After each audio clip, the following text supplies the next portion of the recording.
It's now time for Talkin' Boxing with Billy C. It began as a podcast, went live on the net, and transformed into a full-blown empire. It's the only daily boxing talk show on the planet, hosted by the only guy with the balls to do it. Many have stepped into the ring. Many have tried to take the belt. And one by one, they've fallen. Another victim of the undisputed heavyweight champion of Boxing Talk Radio. Talkin' Boxing with Billy C is on now. My style is impetuous, my defense is impregnable, and I'm just ferocious. I want your heart.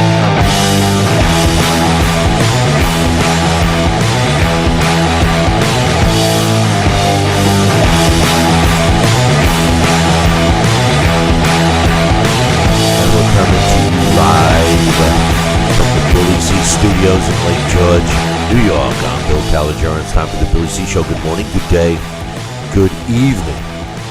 Whenever you're listening, I hope you're doing all right. Today is Labor Day, and I hope everybody's taking a day off today. You know, it's one of those bittersweet holidays. Yeah, you get a holiday, right? But it's also signaling the end of the summer. Did this summer go fast or what, man? Jeez, today's show, she's being brought to you in a part by Sal's Neighborhood Pizzeria and Italian Restaurant located on beautiful St. Simon's Island in Georgia. Check out the website, www.salsneighborhoodpizzeria.com, or give my man a call, 912-268-2328, 912-268-2328, and find out why I like to go all the way to St. Simon's to get a decent Italian dinner. Yeah, it's no joke, man. Definitely... check it out. Today's show is also being brought to us in part by my book, Tom Molineaux, From Bondage to Baddest Man on the Planet, is available right now where all good books are sold, and you can get a copy right now where you're watching or listening to the show. Just go to barnesandnoble.com or amazon.com. If you're looking to get a signed copy, don't worry about it. We'll hook you up, man. Just visit our website, billycboxing.com, and click on the book. Trust me, you can't miss it. Coming up on the show a little bit later, we do have Dax Khan scheduled to join us, get his thoughts on some stuff, specifically the WBC Superfly weight title. Chocolito coming back, getting a rematch with the guy who he lost to. So we'll see what happens there.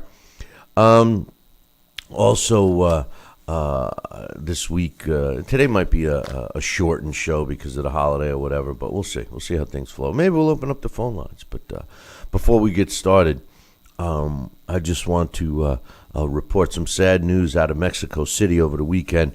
Sugar Ramos passed away. He's a former world featherweight champion and a Boxing Hall of Famer.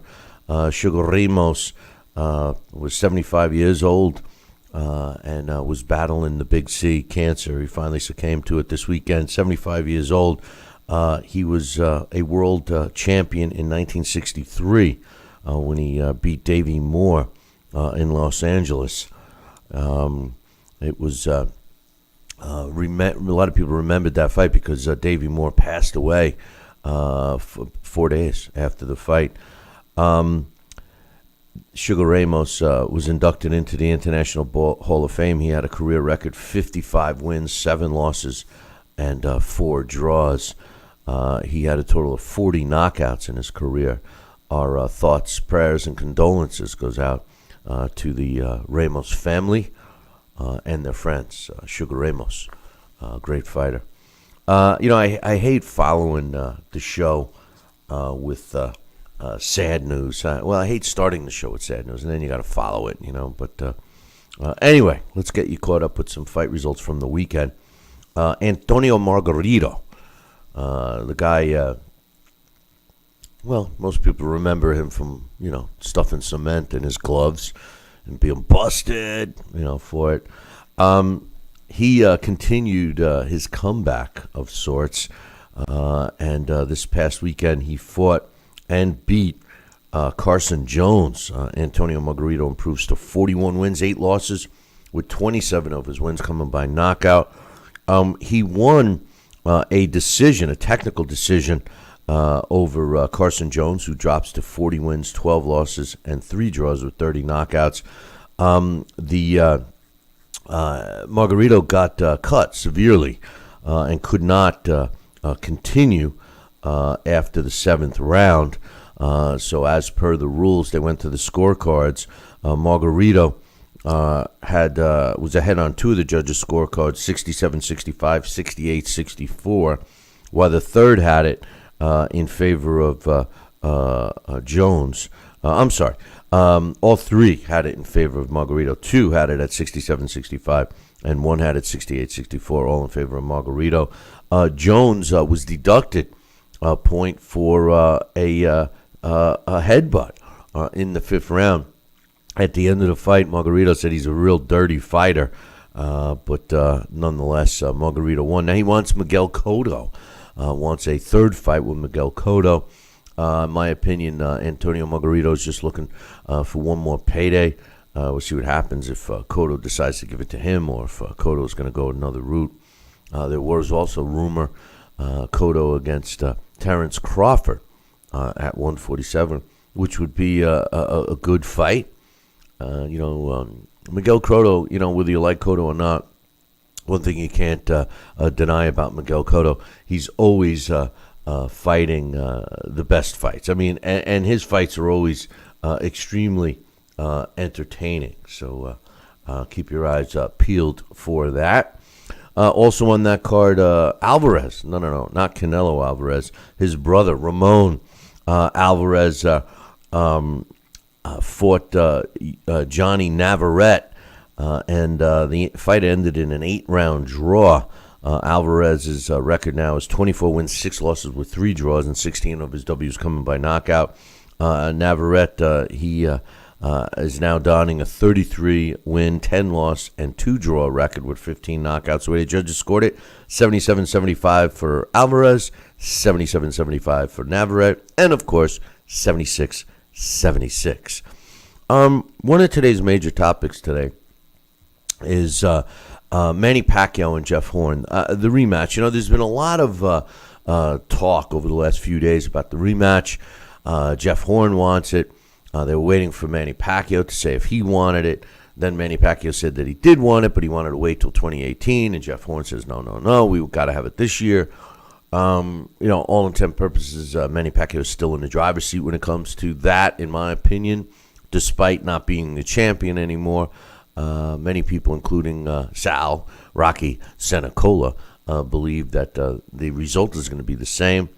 I personally think that that fight was a clear case of Manny Pacquiao taking Jeff Horn lightly. Either that or Manny Pacquiao's skill set has diminished. And there's no argument that Manny Pacquiao's skill set has diminished. All great fighters lose a step or 2 or 3 as they age. So it could have been a combination of the diminishing skill set on Manny Pacquiao or just a simple fact that he took Jeff Horn lightly. I think it's a combination of both, more heavily on taking Jeff Horn lightly. Nonetheless, Manny Pacquiao does want the rematch, doesn't want to end his career on a sour note. But my question is, why, man? Why bother? I mean, Manny Pacquiao has solidified himself as a politician in the Philippines. The fans love him, win, lose, or draw. Why? I mean, he did take some heavy shots from Jeff Horn in their last fight. Why subject himself to that? I mean, he's done everything and then some that you dream about in the sport of boxing. And in my opinion, there's no reason for the rematch. Call it a day. Hang him up. Walk away.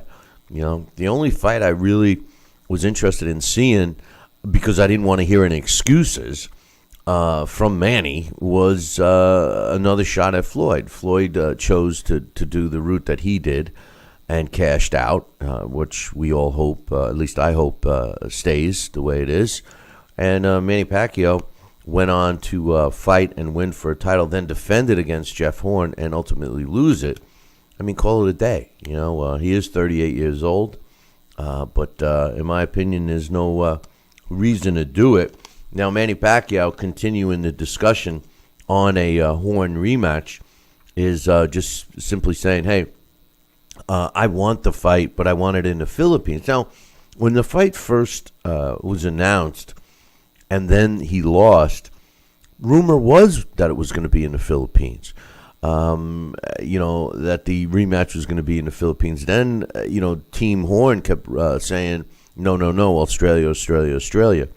And that's when Bob Arum came out and said, well, Manny doesn't know if he's going to fight, early next year or to the end of this year. And then, all hell broke loose from Team Horn, saying, hey, listen, if he's not going to fight, there's other fighters we'll want. Well, one of the guys that is calling out Jeff Horn is Anthony Mundine.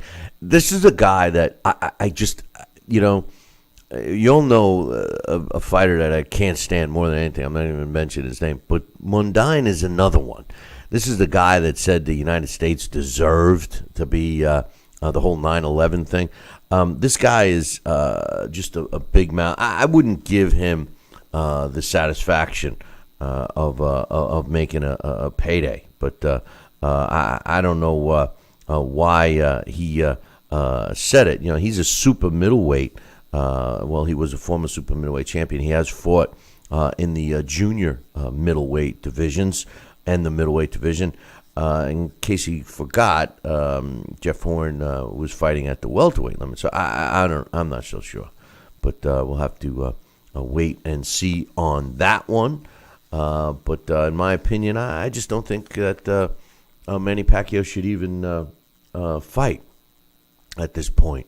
To be honest with you, there's nothing left for him to prove in the sport. At least in my opinion. I mean, what's he got? He's accomplished everything. He's won world titles in 8 different weight. I count them 8 different weight classes.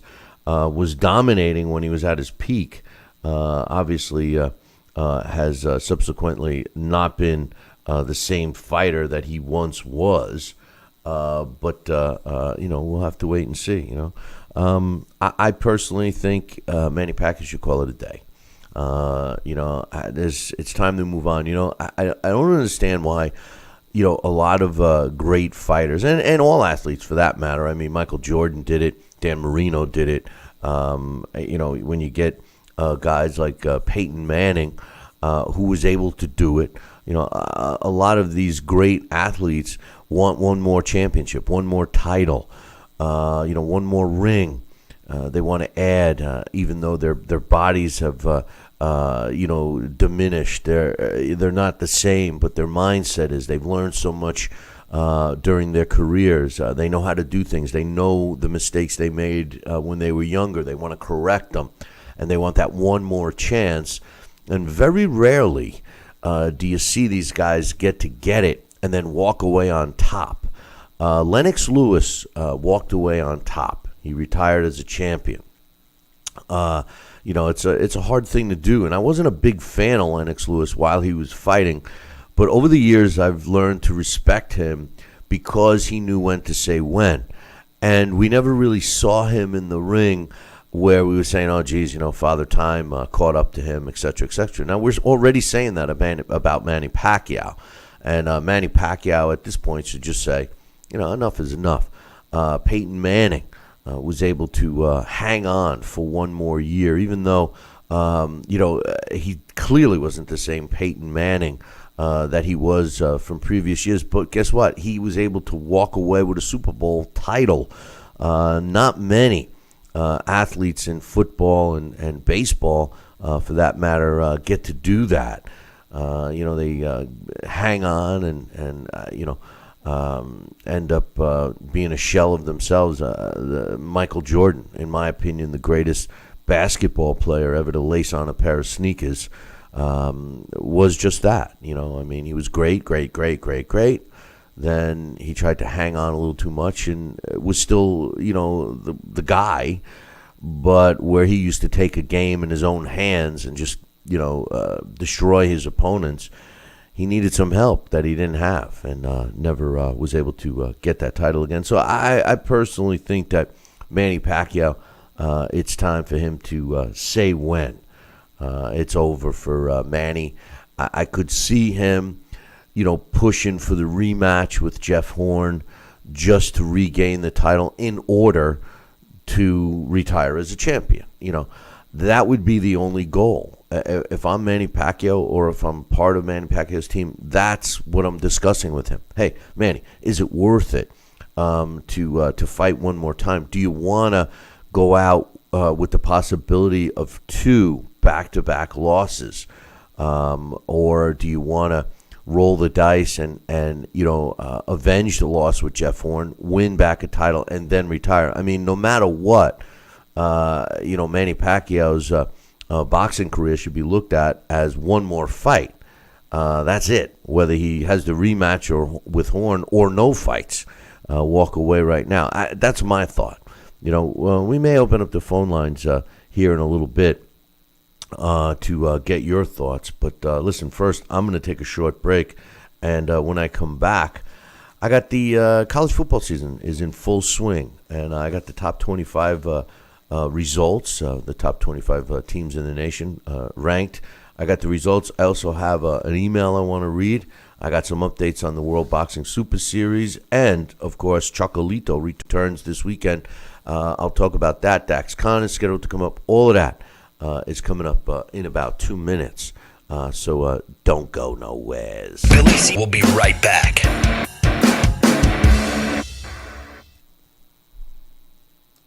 Endless pools are an incredible alternative to traditional pools, making it easy and inexpensive to swim at home. Exercise year-round against a smooth current set to your desired pace and temperature.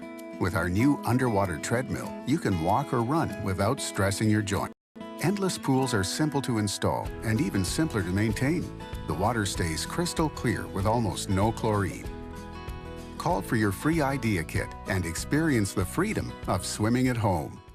Are you currently on Medicare? In other words, do you carry the red, white, and blue Medicare card? If so, are you suffering from chronic back pain? If you answered yes, you may be eligible for a pain-relieving back brace covered by Medicare at little to no cost, shipped directly to your home for free. These medical-grade back braces are ideal for lower back pain, arthritis, spinal disorders, and other chronic back problems. Will you qualify for a medical-grade back brace? Call Back Brace America at 1-800-290-8300. Listen to this important message. If you owe money to the IRS, you will want to hear this. Penalties and interest compound daily on your back taxes, putting you under a mountain of debt. Tax 10,000 has years of experience connecting people with tax resolution specialists. Working through the IRS Fresh Start program, they will handle all the necessary forms, and if you qualify, you may end up saving thousands of dollars. Call Tax 10,000 at 800-773-4604. This is important news for women using birth control medications and devices. If you or a loved one have been diagnosed with a pseudotumor after using one of these birth control drugs or devices, you may be eligible for a cash award and medical expenses. Contact the law firm of Davis & Crump right now if you or a loved one have used one of these birth control medications or devices and were diagnosed with a pseudotumor to see if you are eligible for a cash award and medical expenses. Call now. Operators are standing by. Endless pools are an incredible alternative to traditional pools, making it easy and inexpensive to swim at home. Exercise year-round against a smooth current set to your desired pace and temperature. With our new underwater treadmill, you can walk or run without stressing your joints. Endless pools are simple to install and even simpler to maintain. The water stays crystal clear with almost no chlorine. Call for your free idea kit and experience the freedom of swimming at home. Are you currently on Medicare? In other words, do you carry the red, white, and blue Medicare card? If so, are you suffering from chronic back pain? If you answered yes, you may be eligible for a pain-relieving back brace covered by Medicare at little to no cost, shipped directly to your home for free. These medical-grade back braces are ideal for lower back pain, arthritis, spinal disorders, and other chronic back problems. Will you qualify for a medical-grade back brace? Call Back Brace America at 1-800-290-8300. Listen to this important message. If you owe money to the IRS, you will want to hear this. Penalties and interest compound daily on your back taxes, putting you under a mountain of debt. Tax 10,000 has years of experience connecting people with tax resolution specialists. Working through the IRS Fresh Start program, they will handle all the necessary forms, and if you qualify, you may end up saving thousands of dollars. Call Tax 10,000 at 800-773-4604. This is important news for women using birth control medications and devices. If you or a loved one have been diagnosed with a pseudotumor after using one of these birth control drugs or devices, you may be eligible for a cash award and medical expenses. Contact the law firm of Davis & Crump right now if you or a loved one have used one of these birth control medications or devices and were diagnosed with a pseudotumor to see if you are eligible for a cash award and medical expenses. Call now. Operators are standing by. Endless pools are an incredible alternative to traditional pools, making it easy and inexpensive to swim at home. Exercise year-round against a smooth current set to your desired pace and temperature. With our new underwater treadmill, you can walk or run without stressing your joints. Endless pools are simple to install and even simpler to maintain. The water stays crystal clear with almost no chlorine. Call for your free idea kit and experience the freedom of swimming at home. Are you currently on Medicare? In other words, do you carry the red, white, and blue Medicare card? If so, are you suffering from chronic...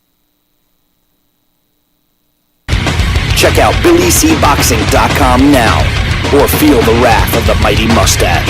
Oh, that hurts! Why are you doing that to my face? I hate you. That's BillyCBoxing.com. Consider this your warning. Now back to Billy C. Interact with the show at BillyCBoxing.com.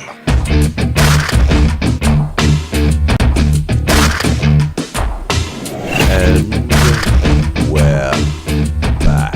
You're listening and watching the Billy C. Show. Glad you could be with us today, this Labor Day holiday weekend, the last official weekend of summer, which is kind of sad. You know, it's been freezing up here in upstate New York. But you know what? Years ago, this was the kind of weather you got in September. You know, these last 10 or 15 years, it's been off a month. You know, we get warmer weather in September, but the colder weather kind of sticks around, at least here in the Northeast. But I tell you what this weather is. It's football weather. And the college football scene is in full swing. NFL starts this coming Thursday, I think. So we'll keep you posted on that, as well as the baseball playoff scenarios as Major League Baseball winds down. But college football, top 25. Let's start off with USC, number 4 ranked USC. Had a tough time, but they ended up winning 49-31 over Western Michigan. The national champions, ranked at number 5 right now, Clemson. They beat the snot out of Kent State 56-3. Penn State, a team to keep an eye on, they're ranked number 6. They shut out Akron 52-0. Number 7 ranked Oklahoma State 56. University of Texas El Paso 7. Michigan, another tough team. They beat Florida. And this was a big game because 2 ranked teams. A lot of times you'll see a top-ranked team playing a, well, not-so-great team in opening week. But number 11, Michigan, up against number 17, Florida. Michigan won 33-17, Wolverines over the Gators. Number 12 ranked Auburn took care of Georgia Southern 41-7. Louisville, number 16. What a game this was. In case you missed it, Purdue was leading this game for the most part, but Louisville comes back and wins 35-28. Number 16 ranked Louisville over Purdue. Number 18 Miami beat Bethune Cookman. Yeah. A team that shouldn't have even been playing Miami, to be honest with you, but at least they scored 13 points. Miami 41, Bethune Cookman 13. South Florida, a team to keep an eye on. I love these guys. They're called South Florida, but their campus is right in Tampa.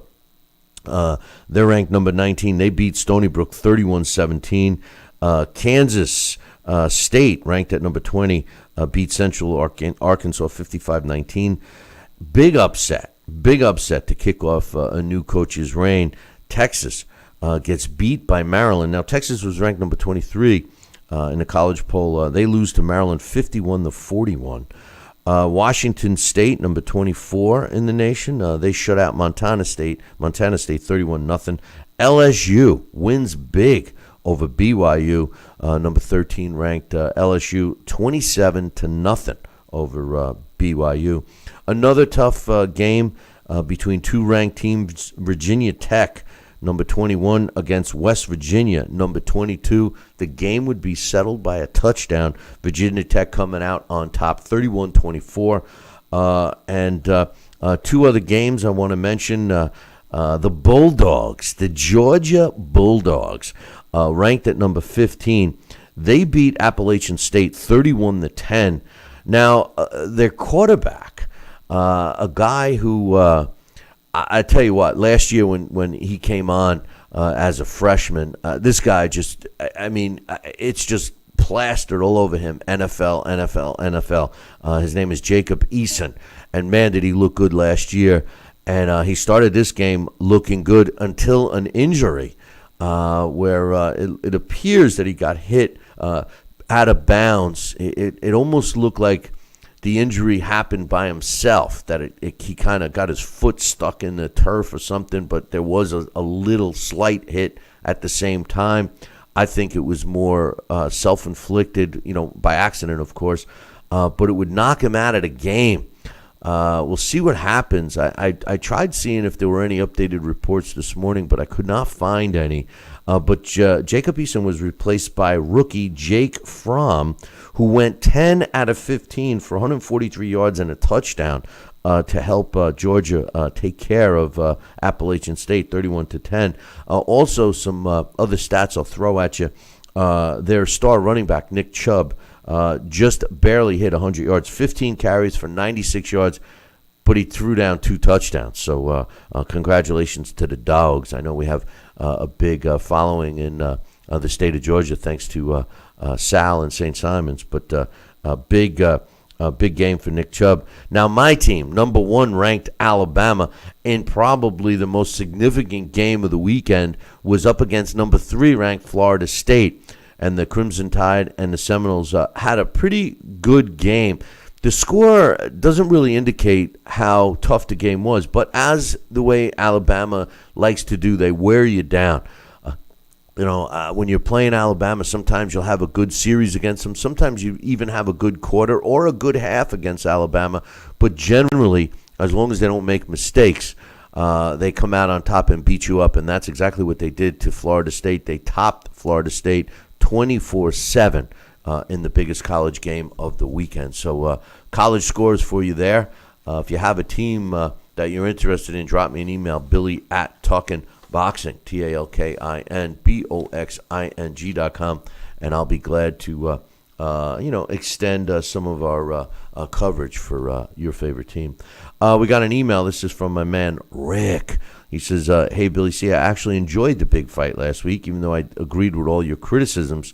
Yes, it should have been an exhibition, but with all the other fights that never should have been sanctioned over the years, why not this one? It wasn't something I took very serious, and I like how Mayweather carried McGregor for a few rounds to get everyone excited.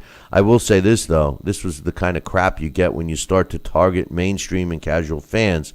I've never understood why so many boxing people think we need to run out and appeal to these types of fans. They bring nothing to the sport, and they ruin the party with all their dumbass comments. Boxing fans put up with enough crap already. It's even worse when you're getting sold out for some schmo that doesn't follow the sport. I really don't care what a casual fan thinks. This almost sounds like an email from Alex Perpali, because he says the same stuff. He said it's the same thing with how watered down the NFL has become in the last 15 years. It's like they want to manufacture all these new fans instead of just taking care of the ones they got. All in all, their game marketing becomes so insane to watch, and it always seems, not insane, asinine to watch, and it always seems like there's a commercial on every 45 seconds. That combined with the networks trying to politicize everything that's made the game pretty unwatchable, and I've basically gone back to listening on my radio while I'm doing other things. I could see that. A lot of people are saying that about the NFL. He says, anyways, I enjoyed the match. I thought it was cool from a curiosity standpoint as well as the production. It reminded me of George Foreman versus Five Guys match, or even Jack Johnson versus Stanley Ketchum. Stanley Ketchum and Jack Johnson wasn't, a circus. It was a legitimate challenge from Stanley Ketchum, but I understand your point. He says, I'm not too hung up on the 50-0. It is what it is. Ricardo Lopez is 51-0 with a draw. Julio Cesar Chavez got to 87-0 beaten. He says Tijuana cab drives. Not all of them were. He says, and if Rocky Marciano fought today, his fight against Ezra Charles would have been stopped for a TKO loss. A lot of the old-time fights would have been stopped based on safety first with the referees, and that one specifically would have stopped that. I don't know what it was like to try to keep it up with boxing before the internet. And that, thanks for the email, Rick, that is an excellent point. Because today, if you're a boxing fan, all you got to do is check out the internet, and you'll get your results of your favorite fight instantly. Years ago, all we had was Ring Magazine. Years and years and years ago, there was a boxing beat writer for every single newspaper across the country. That kind of fizzled out, and I think the last one was with the Daily News. Tim Smith, I believe, was the last full-time boxing guy, and he's not even with them anymore. He does other things. But as a boxing fan, growing up in the 70s and 80s, you waited for Ring Magazine to come out to get the rankings and everything else. So great point by my man Rick. Thanks for the email. Remember, if you take the time to drop us an email, I'll take the time to read it on air. Chocolito is getting a rematch with Sir Rungsaval this coming weekend. Both had their 7-day weigh-in, and both was fine. They both made the 7-day wait with no problems. And speaking of that fight, we're going to take a short break right now. And when we come back, Dax Khan is going to join us with that fight. And he's got some other issues that he wants to talk about, including the World Boxing Super Series. So don't go anywhere. We'll be back in 2. Billy C will be right back. Snacking has never been this exciting. At Graze.com, we combine wholesome ingredients with the flavors we all love to create over 100 exciting snacks, like these. We'd love to send you a Graze sampler box for free. Just go to Graze.com, enter the code ENJOY36, and we'll mail your free box to your home or office. Join thousands of Grazers already in love with our exciting snacks. So come to Graze.com for your first box free. If you or a loved one have had hernia repair surgery with mesh reinforcement and suffered infection, chronic pain, mesh migration, mesh failure, organ damage, or needed additional surgery, call the Rely On Group right now. You may be eligible to receive a cash award and compensation for your medical expenses. Your voice deserves to be heard. Call the Rely On Group to be connected with a personal injury attorney for a free consultation. Call 800-715-4869. That's 800-715-4869. If you're over the age of 50 and considering buying an annuity in the next 60 days, I have some important news for you. Don't buy an annuity until you understand the pros and cons of annuities. A free book to help you maximize your retirement income from television host and 3-time author Josh Melberg has been released. This book reveals little-known truths about annuity strategies in simple-to-understand terms. Grab a pen right now because we are about to offer you this free book that unlocks the 5 little-known secrets we believe baby boomers and seniors should know before buying an annuity. Call 800-493-9652 now, and you'll receive a free copy of Josh Melberg's book, Next Gen Annuity Strategies Revealed. As a bonus, we'll also send you the #1 mistakes retirees are making with their investments today, and a free DVD on how you can get up to 33% more income in retirement. Call 800-493-9652 to have your free information kit rushed to your door. Again, that's 800-493-9652. Are you currently on Medicare? In other words, do you carry the red, white, and blue Medicare card? If so, are you suffering from chronic back pain? If you answered yes, you may be eligible for a pain-relieving back brace covered by Medicare at little to no cost, shipped directly to your home for free. These medical-grade back braces are ideal for lower back pain, arthritis, spinal disorders, and other chronic back problems. Will you qualify for a medical-grade back brace? Call Back Brace America at 1-800-290-8300.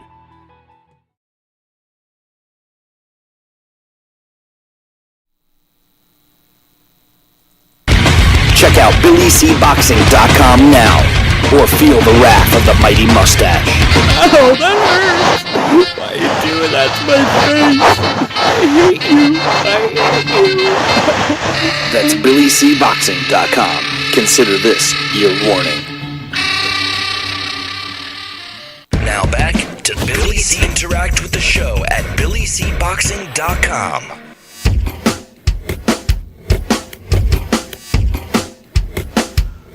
And we're back. You're listening and watching the Billy C. Show. Glad you could be with us. And, the World Boxing Super Series is something I'm really looking forward to, not only because the Cruiserweight division is involved, but I really like the fact that most of the guys in this tournament are either former champions or current champions, and they're willing to take the chance and challenge themselves to do what I feel is the right thing in trying to have the top guy in these two weight divisions come out. Now, they announced, the WBSS has announced that they are, in order to prevent a draw, because it is a tournament, they are going to be adding a fourth judge. And if the three judges go to if it ends up in a draw, then they're going to go to the fourth judge. Interesting rule. If the fourth judge continues to have the fight as a draw, they're going to go by what the score of the final round was in order to determine the champion. But the final round could have ended in a draw, too. Joining me right now with his thoughts on the World Boxing Super Series and some other stuff is my man, Dax Khan. Good morning, Dax. Good morning. Happy late. Except unless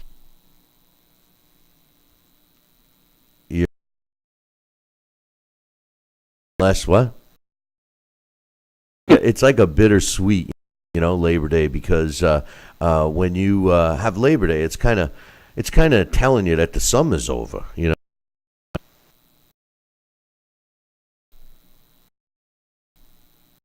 mentioned earlier how cold it's been.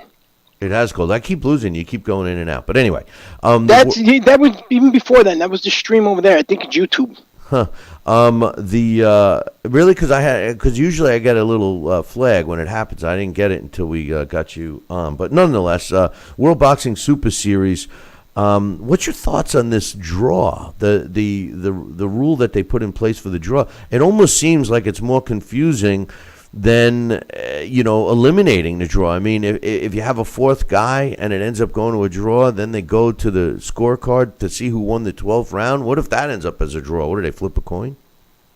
As far as that goes, I don't know, but in terms of this fourth judge and not wanting to draw, they're trying to eliminate what took place in the Super Six. They don't want this to drag out, and they don't want this to extend for too long and have fans lose interest. So it's a very smart idea, in my opinion. Oh, yeah, no. I think it's a smart idea to try to eliminate draws 100%. It just seems, if you have 5 judges, the probability of a draw goes out the window. But then again, that's why they had added 3. But nonetheless, the first one of the World Boxing Super Series kicks off this weekend with a good fight. Usyk against former world champ Marco Captain Huck. I like this fight. It is kicking off in Germany. And then I think we come to the U.S. after that, right? Yes, then after that goes down to the U.S. I believe in Texas it's going to be. Listen, the World Boxing Super Series, I've mentioned this several times, it's going to put a hurting on a lot of promoters in the sport. For example, these next 2 upcoming big cards, Bill, the Superfly card and the Triple G Canelo card. On those nights, you're going to have the Usyk versus Huck fight, and then you're going to have the Callum Smith against Skoglund, and then also Billy Joe Saunders is going to be in action that night. And what's going to end up happening there is the U.S. fans and the German fans are going to gravitate towards those fights, and they're not going to watch these ones. So you know what? As an international audience, these other cards are going to suffer. Which other cards? You think the pay-per-views are going to suffer because of the World Boxing? Absolutely. Who are the British fans going to watch? British boxing, we know, is huge. It's bigger than it is in the United States. Who are they going to watch? Callum Smith against Skoglund? And are they going to watch a Billy Joe Saunders on another card? Or are they going to pay money to watch Triple G versus Canelo? I don't know, Dax. I mean, Triple G Canelo, I think, is the asterisk because, every boxing fan wants to see Triple G Canelo. It's a meaningful fight. It's a fight that puts the top two guys against each other. I mean, to me, that's the fight. I totally agree with you with other cards except for that one. I think that one is the only one that has an asterisk next to it because no matter where you are, if you're a boxing fan, you want to see that fight. You know what? It doesn't matter, though. Sure, you want to see that fight, but you know what? You don't want to pay $70 for it. That's what a discussion that was going on in the chat room before I came on. Nobody wants to pay this money anymore, especially when you know the week later it's going to be on for free. It doesn't matter if I see a great fight tonight or I got to wait a week. As you stated yourself, I'm getting the results instantly on social media if I'm not at that event, so I don't have to see it. On top of that, whatever highlights, whether it be a knockout or the best punches of a round, they end up getting shown on social media anyway in little short clips. So why am I going to pay that $70 when I can watch my hometown guys in sensational fights of a high caliber for free, and I can just watch that next week for free instead of paying $60, $70, $75, depending on the broadcaster, out of my pocket. Nah, listen, you make a point, with the money aspect, but I just think I agree with you, except for the Canelo Triple G, only because that fight is worth shelling out the money. I mean, I know boxing fans have been fleeced many, many times for, bogus fights, especially the one that we just had to watch last week or week before, whatever. That was a circus. But the truth of the matter is Triple G Canelo is a real fight. It's been a high demand fight. But I get your point about the shelling out the money out of your pocket. As far as I'm concerned, though, me personally, I love to watch a fight live. Even though I can watch it for free the following week, it's just not the same for me. It's like watching a game that I already know the score. I just, unless I'm watching it for analytical purposes, I don't. But back to the WBSS, I love this. We've talked about it a lot. But the thing that bothers me the most about this series, Dax, is the fact that the American fighters haven't stepped up. Predominantly this whole series is made up of fighters that are non-U.S. fighters. And to me, I don't think that that's by accident. I think that the willingness of, fighters that fight outside the U.S. are more apt to take a challenge and a chance, and they want to prove themselves as being the best in their division. Old school. The way to be the best is to beat the best. The American fighters have a tendency to sit around and wait for the opportunity or wait for the cupcake to be eaten or so on and so forth. In the past, we could always say, well, the title, they have a mandatory. Well, in this case, most of these guys all are title holders. So really, it boils down to, in my opinion, the American fighters being afraid to get the L. What's your thoughts on that whole landscape? Well, what the thoughts on that landscape is, Bill, and what I wanted to get into today was next weekend's Superfly card, because that's going to answer all those questions of what you just stated. The American fighters, no, because the American fighters, a fighter listens to their promoter or their manager, and the promoters and the managers are steering them in the wrong direction. That money can be made, but you know what? It's not instant money. Everybody wants the lottery. If you want to play the lottery, don't sit there and take punches in the face for a living. Go over to your local convenience store and buy a Mega Ball ticket every week and get yourself a job, a 9 to 5, where you know what? You're not going to get your brain scrambled, so when you're 45 years old, your body is suffering from all this tremendous punishment, and you're not getting this fame and glory that should have went along with that. If that's what you want to do. But if you want to make money, it's going to come down the road eventually. But to do that, you're going to have to take those risks that these fighters in the United States don't seem to want to. I continuously stress more and more lately about how boxing is a universal, it's the one global sport, the only global sport. And that's why we have world champions, except you know what? These promoters, especially in the United States, they're making themselves regional. These champions that are here, even with a world title, you know what? You're no more significant than a guy with a regional title, whether it be an NABF or an NABO belt, because you're not willing to go and expand anywhere. You're very popular, you're famous, you have a big crowd, a big following, but you know what? Outside the United States, you're no more well known than that undercard guy that, opened up your event. Well, years ago, when I was involved, with a lot of female boxing, most of the money fights for female boxing were held in Europe, and a lot of that we took overseas because the money was there. It's reverse as of this moment with the male fighters. They have a tendency to come over here in the U.S. to make the money. Is what you're saying, and it sounds like you're pretty adamant about it, is what you are saying and alluding to is that that's going to make a change, that the money fights will be outside of the U.S. now? Do you think that the European locations will be able to afford to lure the bigger fights there, or are we just dealing with the bigger pool of better fighters outside the U.S.? Both. Absolutely both. Sauerland Promotions is a huge company. K2 Promotions, even though they have fighters here, K2 Promotions is based out of Europe. You have Eddie Hearn based out of Europe. Over in Japan, you have huge promoters, and they have huge venues, 80, 90,000 seat venues. They have pay-per-view there. So, they have all the tools we have here. Floyd Mayweather, for as great as he was, understand, just like Mike Tyson, you know what? They also had a certain amount or a certain target audience that attracted them for different reasons. These guys over there, they have a different type of fan base because you don't need to be this devastating knockout puncher. You don't need to have this these awesome interviews where you keep people captivated almost in a WWE style. All you have to do is go in there and fight, and your fans are going to love you. And that's the difference between there and here. The difference between there and here is, the fighters sell themselves by going in the ring and doing their job. The fights aren't sold outside the ring. That's why you don't see U.S. fans going over and following their fighters. Not that any American fighters really do. We had this discussion with the other day about Roy Jones. How come he never went overseas? Why? Because you know what? You're not going to get 5,000 U.S. fans following you over there like you're going to get 5,000 U.K. fans following their fighter over here. Well, that's a great point, because I've said this time and time again. That's what makes those fights overseas, or I should say on the other side of the pond, because we do have a large viewer and listener base from Europe that watch this show. I think that the fans enjoy the live events way more overseas than they do here in the United States. That's no doubt. And it's funny you bring up Roy Jones, because Roy Jones Jr.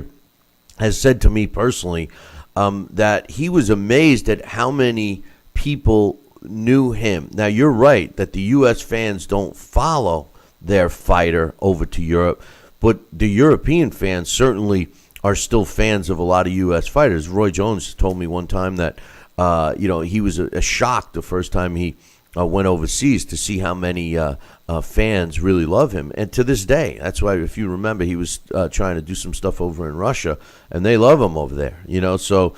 I just think the U.S. fans have a tendency to be lazy. That's why the pay-per-view market, was so hot and heavy for so long here in the States, because it seems like the United States fans are just more inclined to stay home and watch a fight rather than go to a venue, which they clearly do in Europe, and the energy level is so much better. But at the end of the day, we'll have to wait and see. As long as Floyd's out of the picture, it does seem like fighters do fight real fights, so this has been a great year so far. It's finishing strong, at least on the schedule. And speaking of which, we have a big fight that I know you're psyched about. Chocolatito gets his rematch. Let's talk about that. It's the whole card, again, and that incorporates into our topic that we're just speaking about. There should be more mainstream media buzz about this. Again, here in the United States, the lower divisions don't get the coverage they should. Of course, a lot of that has to do with there's not a lot of fighters in those lower divisions that are based out of the United States. But slowly they're coming over here. Japan Just like how the UK is with their fighters, Japan is like that, but in the lower weight classes. But unfortunately, when a lot of these Japanese fighters come here, we usually see them at the tail end of their career, or a lot of the fighters that from here that go over to Japan and fight their superstars again are at the tail end of their career. So when these fans here, they hear about it, they actually don't get to see these fighters at their absolute best. The Kamagi brothers, when they were on the PBC, the same thing. They absolutely didn't get a chance to perform at their best. With that being said, this card here has absolutely pound-for-pound superstars. You have to figure out of Roman Gonzalez, Rungvasi, Naoya Nui, Antonio Nieves, Carlos Cudras, Juan Francisco Estrada, you have Brian Valoria, Miguel Cartagena, 242, 18-5 with 177 knockouts. 6 of those 8 fighters are world champions. 3 of them are multi-division world champions. And you know something? They are pound-for-pound fighters. Maybe not pound-for-pound what you'll see in a Ring magazine, but up until his loss in the first fight, Roman Gonzalez was universally considered by most the top fighter in the world. So that tells you exactly how good that this card is. In Japan, Taiken Promotions is the premier place. It's a gym, it's a management company, it's a promoter. They do nothing but pump out superstars. Over the recent years, names that fans here would recognize is Roman Gonzalez, Edwin Valerio, Takashi Miura, Jorge Linares, Cesar Banzan, Carlos Cudras, Takashi Uchiyama. In the past, there's more guys than you can possibly name in those lower weight divisions. They do nothing but breed champions. That's a serious organization. They are over there exactly what a Gleason's and a Wild Card and even what a Big Bear is here. That's how good that is over there. And what's slowly happening is the United States fans are getting to see it. And this Superfly card is just a preview and a glimpse of exactly what is over there. And the fact that it's free. It's going to be on HBO. It's not on pay-per-view. Now imagine when these fans get delivered the show that we should expect from them.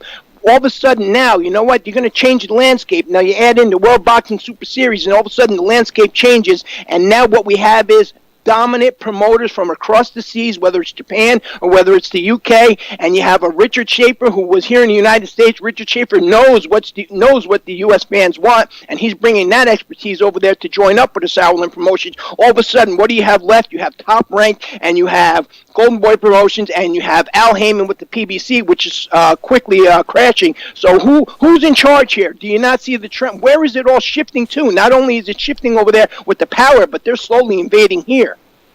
No, great point. I just think the obvious point is that they're willing to fight. I mean, this World Boxing Super Series basically has it right in black and white that they're willing to fight. Not only are they putting their titles on the line, they've basically told the sanctioning bodies what they're doing, and believe it or not, the sanctioning bodies have been supportive. Something that they don't seem to be so supportive outside the tournament series. I mean, we're hearing it now. The rumblings with my man Anthony Joshua and his commitment to fight, Pulov. When all of a sudden the WBA has made Ortiz a mandatory. So I mean, threatening to strip. It's just, it gets to be a circle jerk. And I think this World Boxing Super Series is grounding the sport, which is good. And Chocolatito, the big fight this weekend, and like you indicate, the whole card is strong.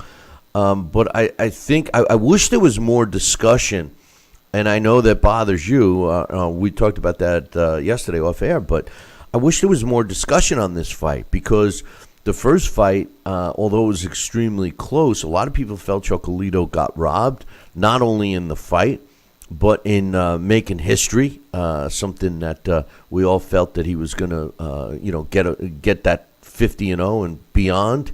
What does that do to a guy? Has the fact that he's off the radar, does it have to do with that he got the loss? And how ridiculous is that? I mean, what's happened to the excitement surrounding Roman Gonzalez? Well, listen, you say yourself about how guys need to push themselves and push the envelope. Roman Gonzalez is now a 4-division world champion, but you know something? He's really maxed himself out, in my opinion, at super flyweight. Now, this super flyweight title that him and Rungvisai are rematching for, that title has circulated. That title used to belong to Rungvisai, and then it went to Kudras, and then Roman Gonzalez won it off of Kudras in what was a lot of people thought, you know, maybe a little bit controversial. Maybe Roman Gonzalez got a little extra nod he shouldn't have, and he lost it much in that fashion. Now, when you go against the Kudras against the Juan Francisco Estrada fight, which is also on that card, you know, that's the eliminator. So the winner there is going to fight the winner over here. And then also on that card, you have the Noyo Inui, you know, a guy who a lot of people, a lot of people who know boxing from across the seas consider him a pound-for-pound fighter, a legitimate top 10 pound-for-pound fighter. What you have here in the works, and when you add in the fight that's taking place next week, between I believe Tanaka, Kosei Tanaka, who has a minimum weight title, and the junior flyweight title, and he is moving up to flyweight. What we're slowly developing is a circle of maybe back in the 90s, the Oscar De La Hoya, Felix Trinidad, Ike Corte, Shane Mosley, Vernon Forrest type circle, or even, on a higher level, if you want to go back a little bit further, once these guys get the exposure and these matches get made more and we start seeing them on bigger TV, what you have here actually is almost a throwback to the 80s of the Fab Four. You have yourself here a Sugar Ray Leonard, a Roberto Duran, a Tommy Hearns, and a Marvin Hagler, because all these little guys, each one has a similar style to each one of those. One's a puncher, the other one's a boxer, the other one's a pressure fighter. So there's a lot of excitement here, and once this gets exposed, I'm telling you, this is going to really bring out the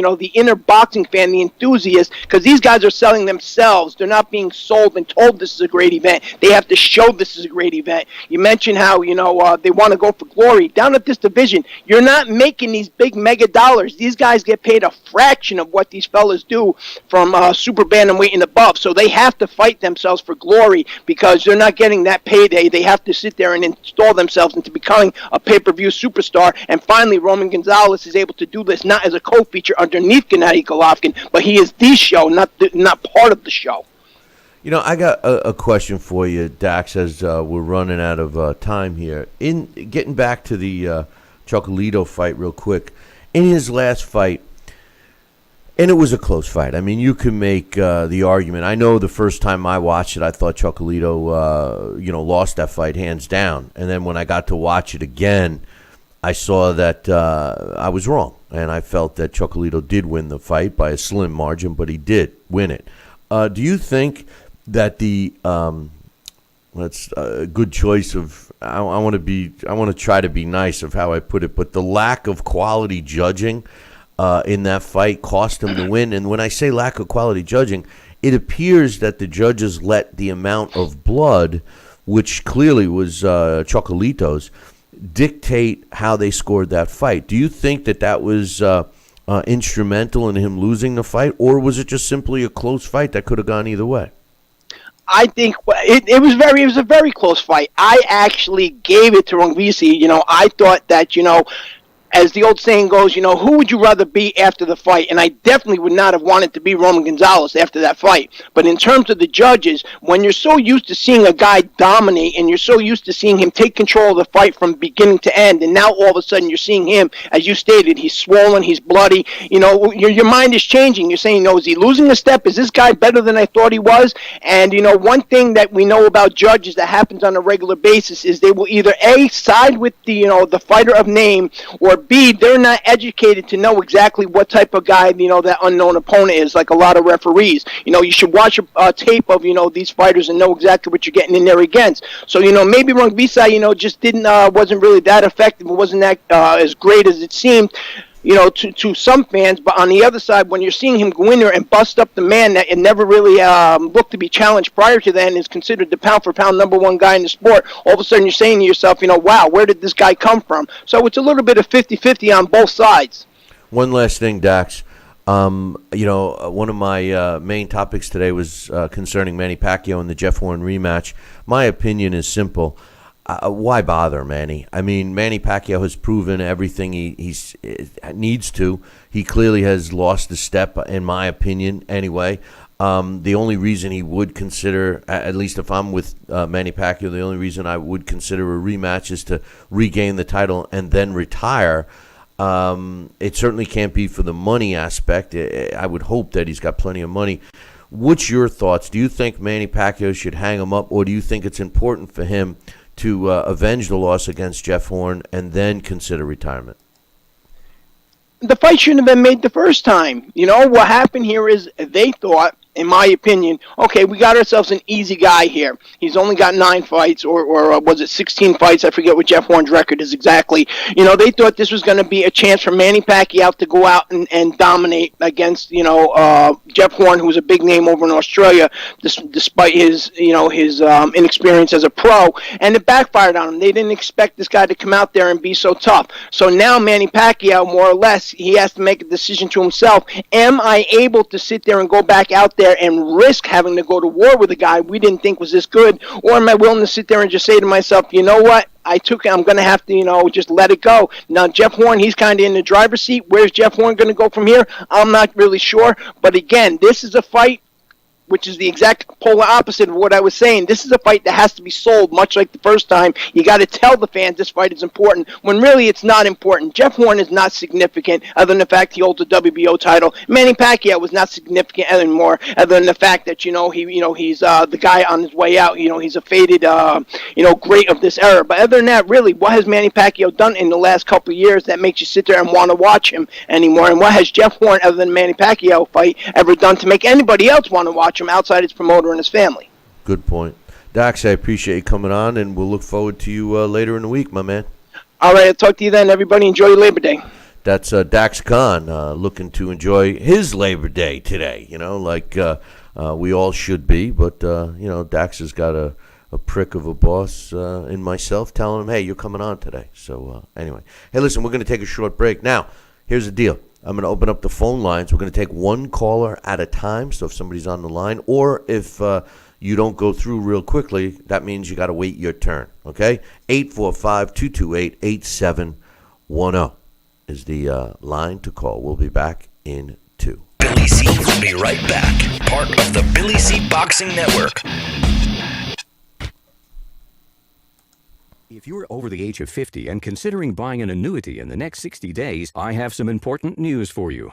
Don't buy an annuity until you understand the pros and cons of annuities. A free book to help you maximize your retirement income from television host and 3-time author Josh Melberg has been released. This book reveals little-known truths about annuity strategies in simple-to-understand terms. Grab a pen right now, because we are about to offer you this free book that unlocks the 5 little-known secrets we believe baby boomers and seniors should know before buying an annuity. Call 800-493-9652 now, and you'll receive a free copy of Josh Melberg's book, Next Gen Annuity Strategies Revealed. As a bonus, we'll also send you the #1 mistakes retirees are making with their investments today, and a free DVD on how you can get up to 33% more income in retirement. Call 800-493-9652 to have your free information kit rushed to your door. Again, that's 800-493-9652. Are you currently on Medicare? In other words, do you carry the red, white, and blue Medicare card? If so, are you suffering from chronic back pain? If you answered yes, you may be eligible for a pain-relieving back brace covered by Medicare at little to no cost, shipped directly to your home for free. These medical-grade back braces are ideal for lower back pain, arthritis, spinal disorders, and other chronic back problems. Will you qualify for a medical-grade back brace? Call Back Brace America at 1-800-290-8300. Listen to this important message. If you owe money to the IRS, you will want to hear this. Penalties and interest compound daily on your back taxes, putting you under a mountain of debt. Tax 10,000 has years of experience connecting people with tax resolution specialists. Working through the IRS Fresh Start program, they will handle all the necessary forms, and if you qualify, you may end up saving thousands of dollars. Call Tax 10,000 at 800-773-4604. Listen. Snacking has never been this exciting. At Graze.com, we combine wholesome ingredients with the flavors we all love to create over 100 exciting snacks. Like these. We'd love to send you a Graze sampler box for free. Just go to Graze.com, enter the code ENJOY36, and we'll mail your free box to your home or office. Join thousands of grazers already in love with our exciting snacks. So come to graze.com for your first box free. Check out BillyCBoxing.com now, or feel the wrath of the mighty mustache. Oh, that hurts! Why are you doing that to my face? I hate you. That's BillyCBoxing.com. Consider this your warning. Now back to Billy C. Interact with the show at BillyCBoxing.com.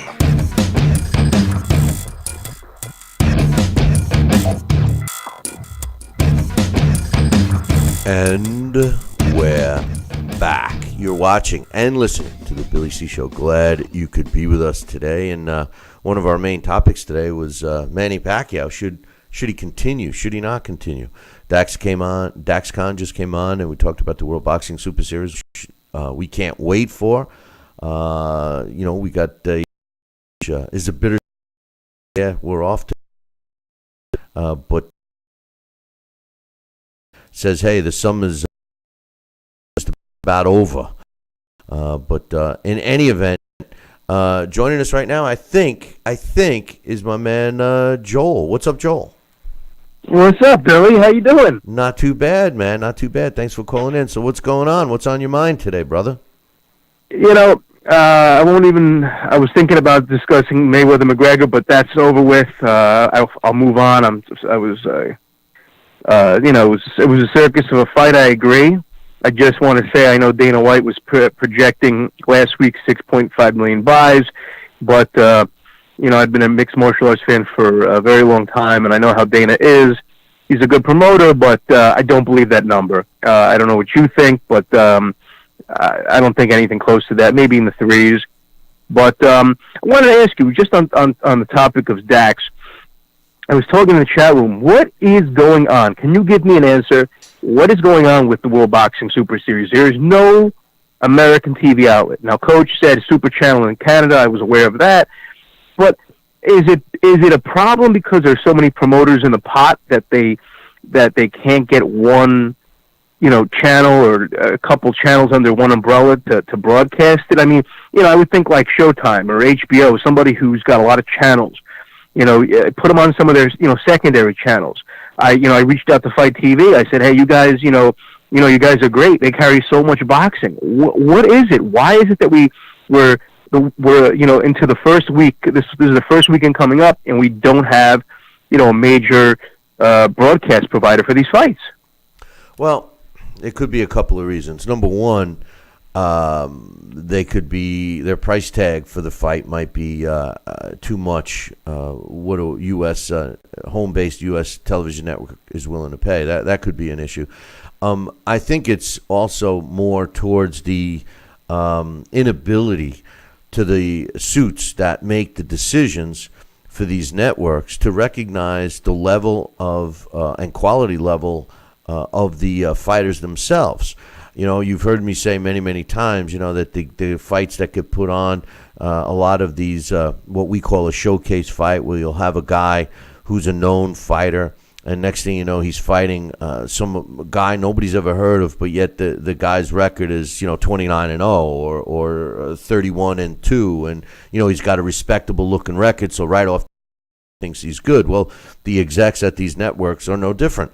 They're making having, and that problem, boxing people making boxing decisions. Well, it's the same thing for these networks.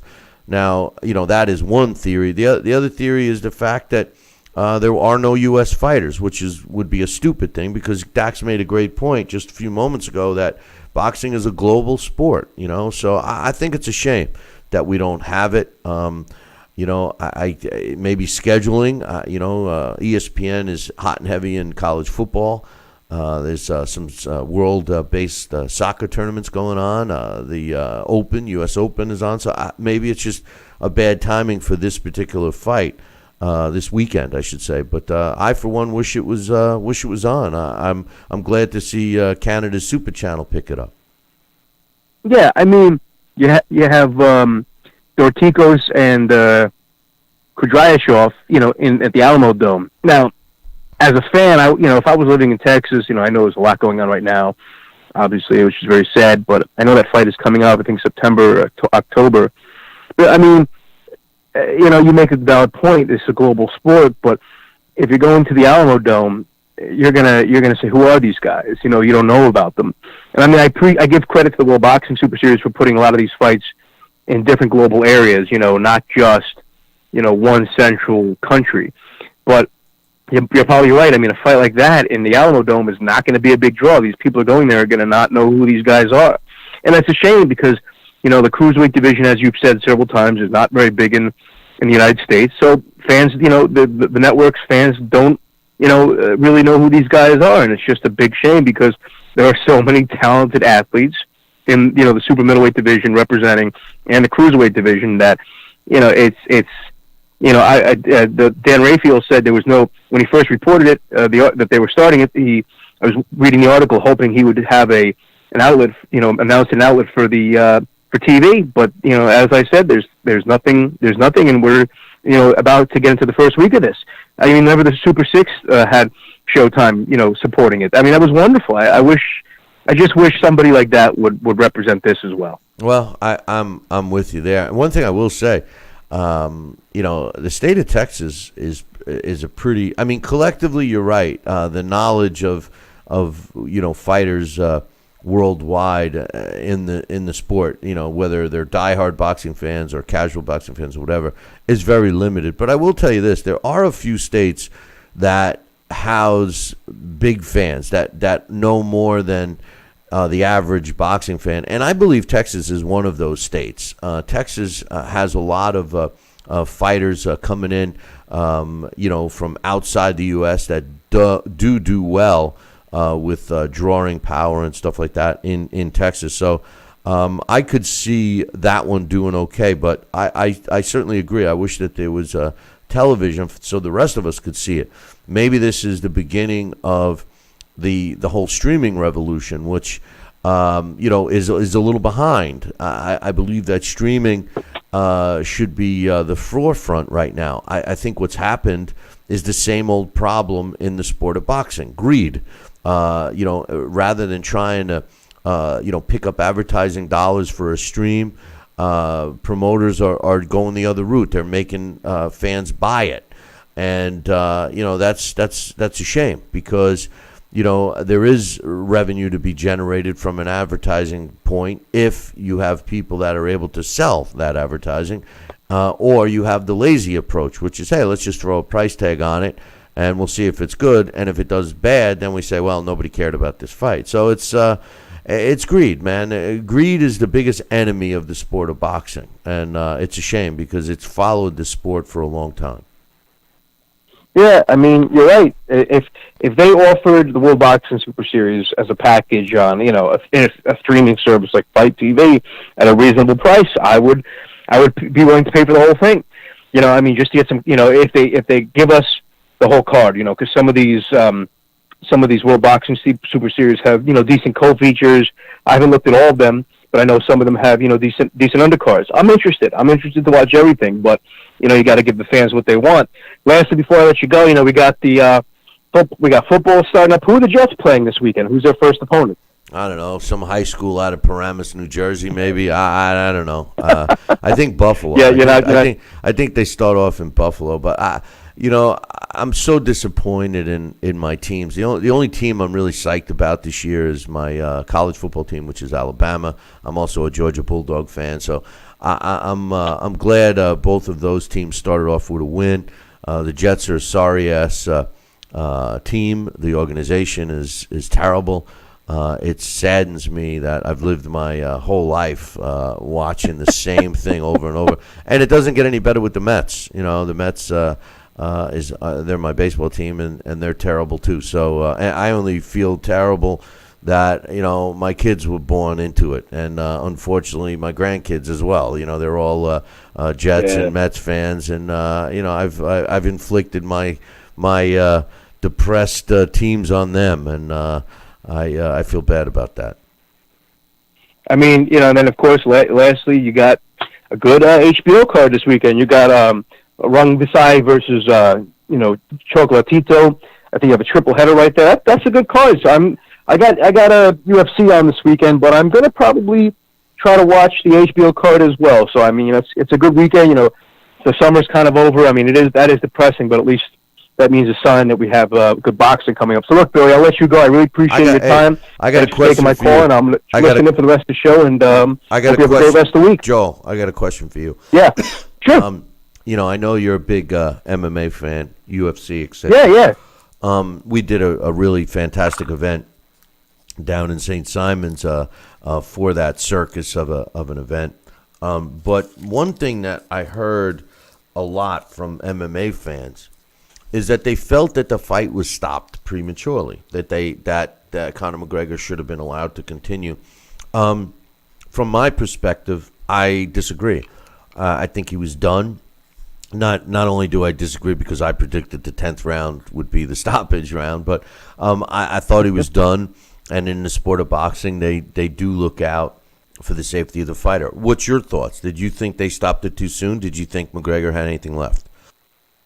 I'm torn because of what you said, being an MMA fan and him fighting Mayweather of all people, I would have liked to have seen Conor go down, personally. But at the other end of it, not being biased, trying not to be biased, I do agree that he was taking a lot of unanswered punishment damage, and he wasn't fighting back. But I know Conor has a very good chin, so that part of me, being this is the first time we ever have an MMA guy versus a boxing guy, I would have liked to see him gone down, and then maybe I would have seen Robert Byrd say, okay, enough is enough. But it's tough. I'm torn. I'm very torn on that. But I do tend to agree he was taking a lot of unanswered punishment. Yeah, and I hope we don't see any crossover fights anymore, Joel, because it just you don't even want to see Paulie versus Conor. You would not have any interest in that. I don't want to see Paulie in the supermarket. It's terrible. And Conor McGregor can't box. And let me tell you something.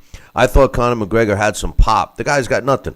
You can't even land a meaningful punch on a guy that was letting you land punches.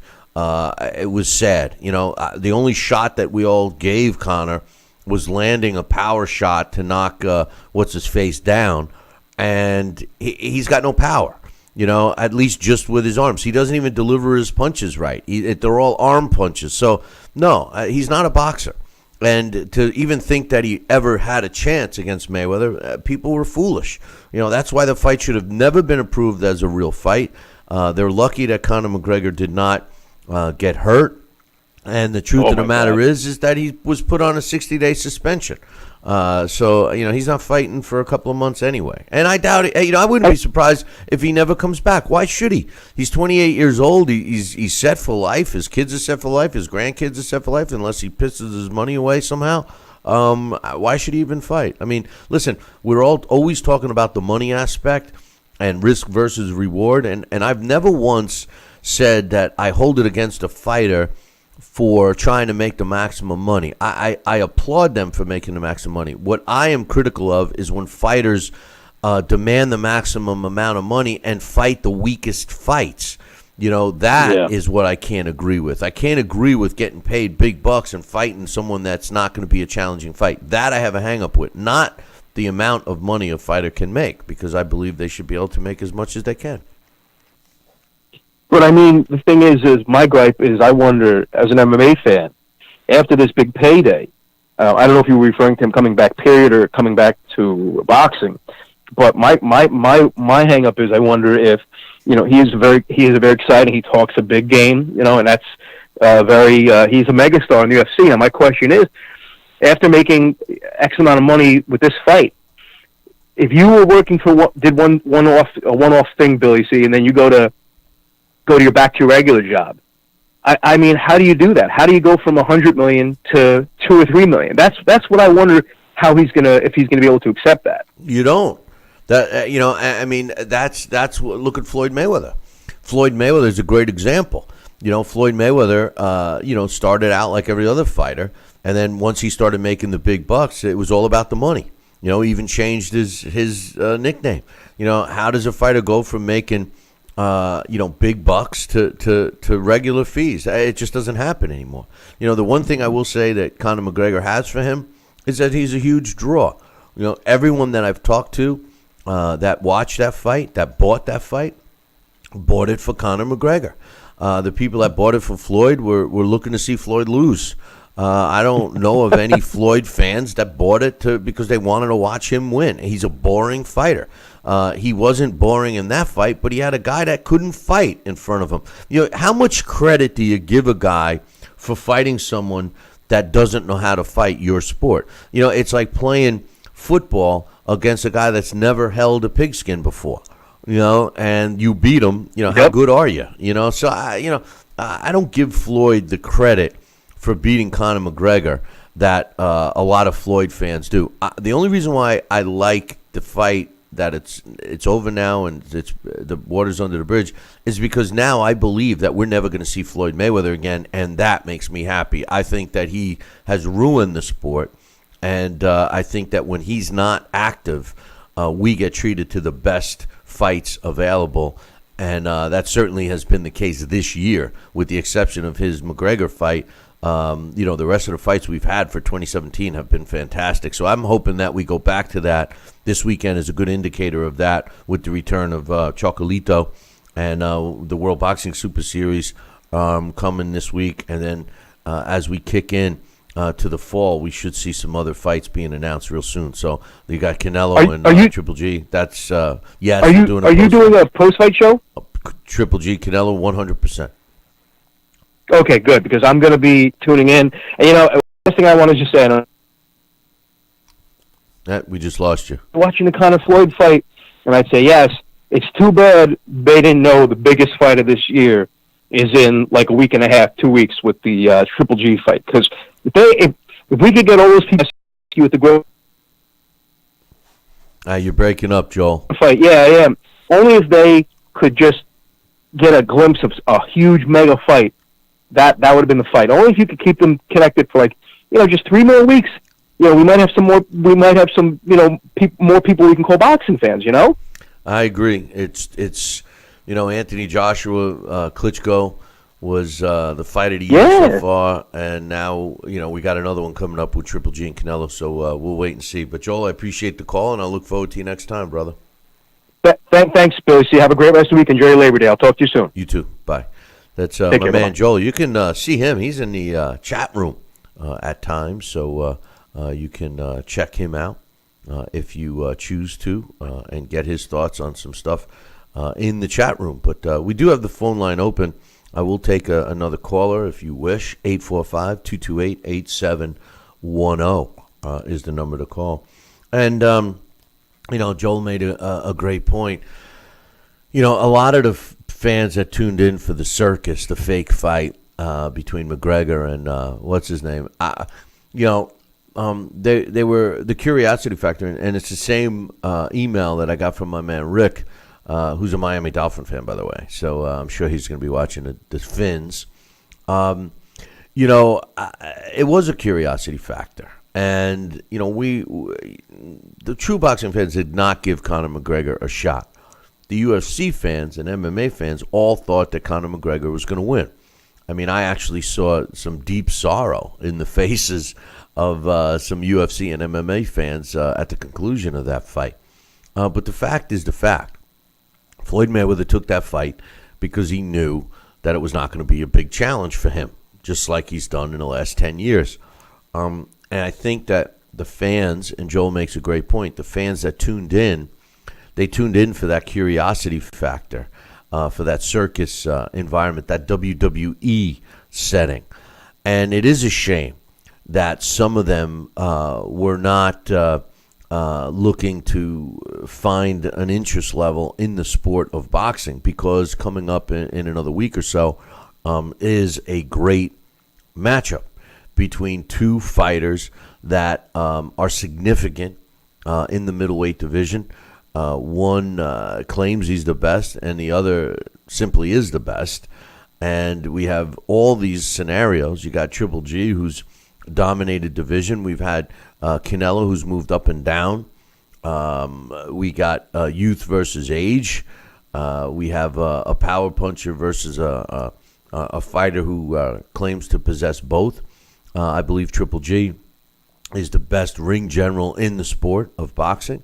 I don't think anyone cuts the ring off the way Triple G does. So, I mean, all these reasons to tune in make the most sense. But we will see.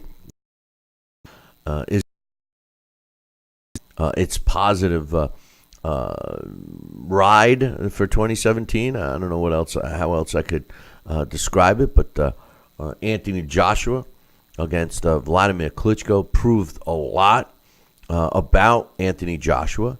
Vladimir Klitschko, although he didn't have a strap around his waist for that fight, he was arguably the best heavyweight in the sport for the last decade.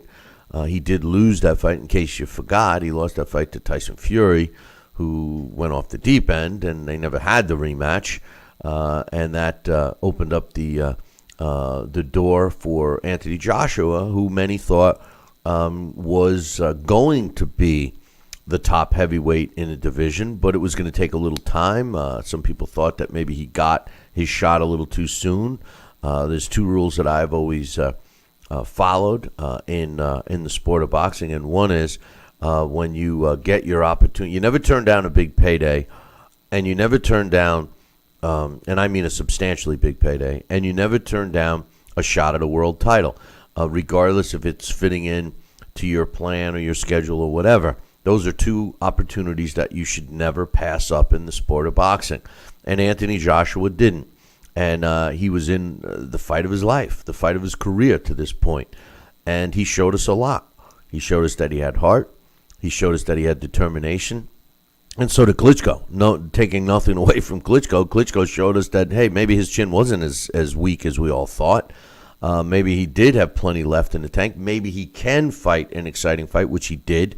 And at the end of the night, it was Anthony Joshua whose hand was held high. And the decision that Klitschko made to not have a rematch was, in my opinion, the right one. And the reason why I say it was the right one was because he was knocked out. There was no controversy in that fight. If the fight went to the scorecards and it was a close fight, or even if everyone thought Klitschko had come back and won the fight and the decision was awarded to Joshua, I mean, you could have all these other reasons why you want a rematch. But the simple reason that you got knocked out by a younger guy and you fight several months later, you're going to be older, and plus the wear and tear from the knockout. I mean, everything equaled why you're doing this, Vlad, except if you wanted to pad your bank account with another 25 plus million. And, when he reviewed his whole situation with his life and his new kid and his wife and financial, there was no reason to take the risk, and I think that Vladimir Klitschko made the right choice. Now we open up the doors in the heavyweight division for Anthony Joshua to take on all the other so-called champions. Specifically, there's really only three names in the mix for Anthony Joshua, in my opinion. And that's, of course, Deontay Wilder, who pounds his chest and says he's the best, and we all know he's not. Ortiz, Luis Ortiz, a guy that seems to be avoided by all the other heavyweights, who's no spring chicken, who hasn't fought in a while. And, of course, the other title holder, who really, I'm not so sure should even be considered a champ, but he is, and that's Joseph Parker. And I'm not discrediting Joseph Parker. I guess I am discrediting him a little. But look, he's fighting Huey Fury in his defense. Listen, he wins big. He gets a shot at one of the guys. I think what's going to happen is this. I think you're going to see, Anthony Joshua fight Kubrat Pulev because he has to, and then I think, and Pulev has been very patient. And I think that the WBA is going to be smart, believe it or not. Yes, I mentioned the WBA and the word smart in the same breath. But I do think that the WBA will be smart and try to put together or approve a fight between Luis Ortiz and Deontay Wilder. Let that fight take place. Let the Anthony Joshua and Kubrat Pulev mandatory take place, and then have the winners of those two fights fight each other in early 2018. Let's make no mistake. Deontay Wilder is looking to get a big payday. His team is trying to get him a big payday. He knows that his days are numbered. So, and I hope I'm wrong, because I like Deontay Wilder. I just don't think he's that good. His biggest win, in my opinion, is not the Berman-Stavern fight. I believe that his biggest win came when he beat Artur Spitska. I really do. Hey, listen, don't forget, we're going to be doing a show all this week. So make sure you tune in for that. I will tell you this. On this day in boxing history, September 4th, in 1998, Takanori Hachikimai wins a 12-round decision over Young Soy Choi to win the WBA junior lightweight fight title, and that took place in Tokyo.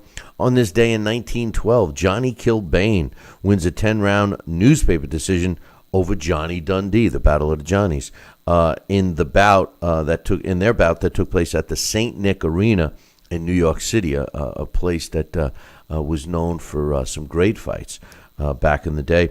On this day in 1916, Johnny Kilbane knocks out George K.O. Cheney in the third round to retain his world featherweight title, and that took place in Sandusky, Ohio. On this day in 1916. Also, on this date in 1916, Freddie Welsh wins a 20-round decision over Charlie White to retain his world lightweight title. It took place in Colorado on this day in 1916.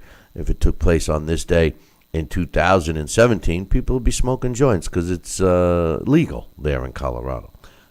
Recreational, that is. On this day, September 4th in 1915, Les Darcy. And here's a guy that you should know about. Les Darcy was a quality fighter. But nonetheless, Les Darcy on this day in 1915 wins a 20-round decision over Billy Murray to retain his Australian world middleweight title. It took place in Sydney. Darcy would die 2 years later from pneumonia at just 21 years old. In a career that lasted only 6 years, at the time of his death, he had 46 wins, 29 of them by knockout, and only 4 losses in which he was never stopped. Les Darcy was entered into the International Boxing Hall of Fame in 1993. And, it makes you wonder about some of these all-time great fighters that left us in their 20s, in their early 20s. What could have been? Stanley Ketchel's another one. Pancho Villa, another one. I mean, 3 names right off the top of my head, Darcy, Pancho Villa, and Stanley Ketchel, all passing away early on in their lives. And, what could have happened? I mean, they're already regarded as all-time greats in their division. So makes you wonder. Hey, listen, don't forget to tune in tomorrow morning. Dax Khan, not Dax Khan. Dax Khan is always available, but Sal Rocky Senecola is scheduled to come back. We got our Blast from the Past on Wednesday, as well as Boxing Hall of Famer and New Jersey Boxing Commissioner Larry Hazard scheduled to join us. We'll open up the phone lines again later in the week, all that stuff. Don't be scared to call in. But, hey, all I can tell you is this. Make sure you tune in tomorrow morning. Same bat time, same bat channel. Until then, ciao, baby.